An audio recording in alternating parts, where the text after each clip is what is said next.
Oh, Angel. Fluttershy muttered as she blindly knocked some of the items on the bookshelf over as she searched for the ingredients she needed. The components for her forgiveness. It was all her fault. All her fault, and she was so sorry.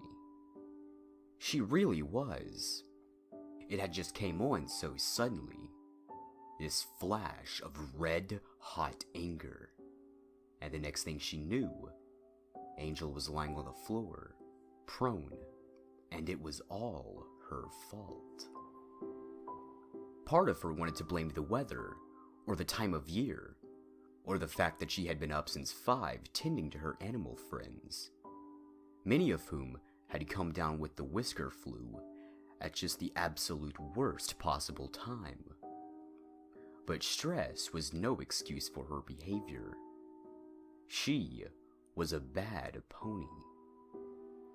She was a very bad pony. But she could fix this. She would. She just hoped her little angel bunny would find it in his big warm heart to forgive her. Fluttershy didn't dare move Angel, and thus everything around him had to go. The rug was rolled back, the table was shoved over to the side, in her haste, spilling the remains of her first and only meal of the day.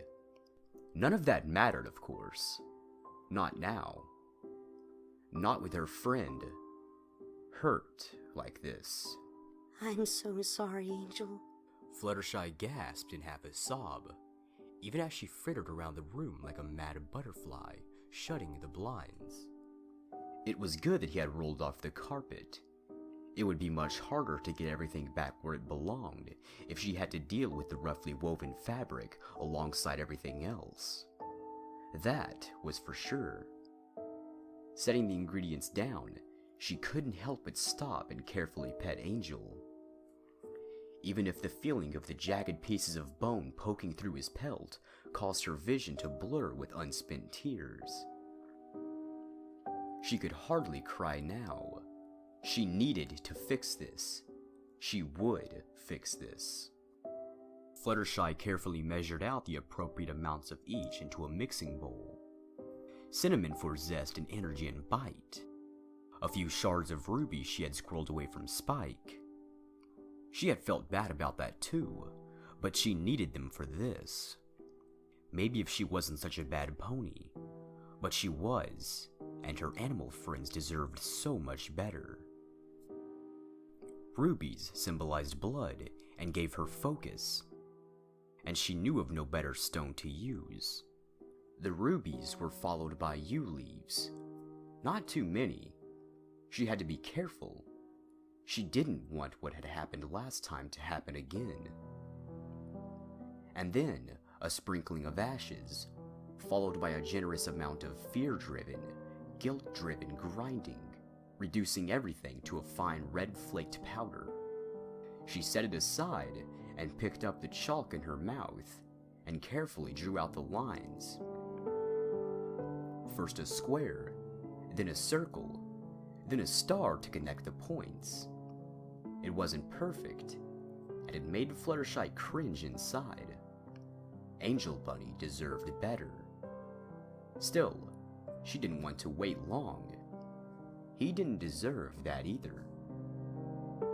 After the lines around Angel were drawn, she poured the powder into the gaps between them, and hurried to get the candles out from the cabinet. The candles themselves were special, and getting them had cost her dearly. Made from zebrakin beeswax infused with dragon bones.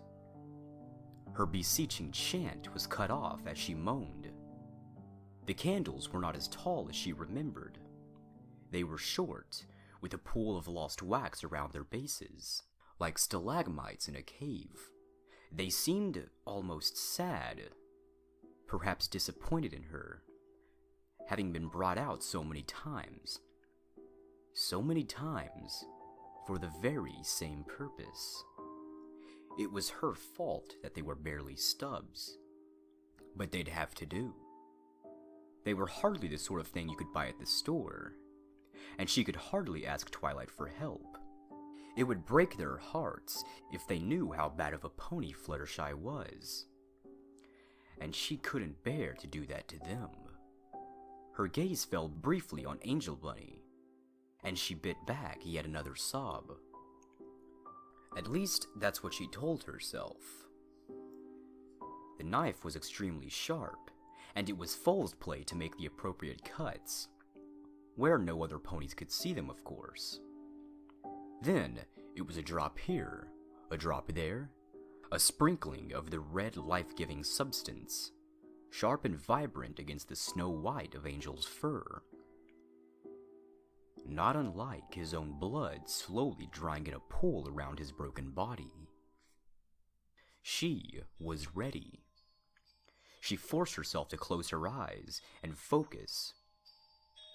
Her stream of impassioned pleas for forgiveness and half-tearful apologies cut off as she recalled the words. Words she had used so often before. Too often.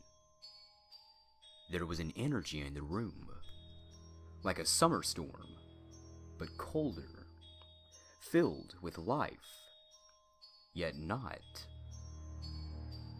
All that mattered was Angel Bunny, who had done nothing more than insist she make him another better bowl of salad, which he deserved. Of course he deserved it.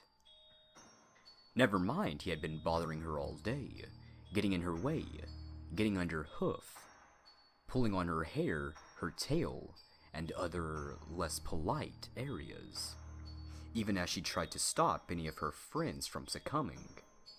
She'd get him the best salad she could after. The storm grew and grew as Fluttershy put more of herself into it. The cut on the back of her pastern burned fiercely, as if it wanted to rip out of her and join the ghosts and souls spinning around the room. And then it collapsed as the spell completed. Like some pony pulling a cork out of a tub, the energy swirled and swooshed and drained in one great big rolling rush.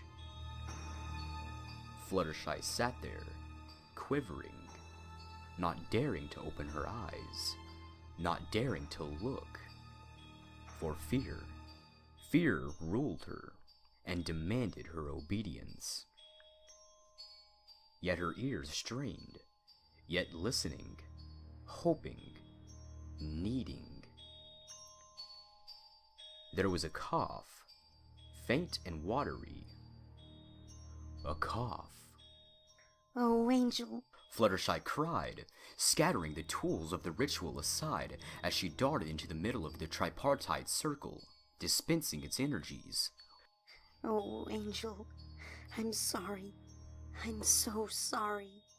She held him like that, in her arms, rocking him back and forth as she cleaned a bit of his dried blood off by hoof and tongue. He was all right.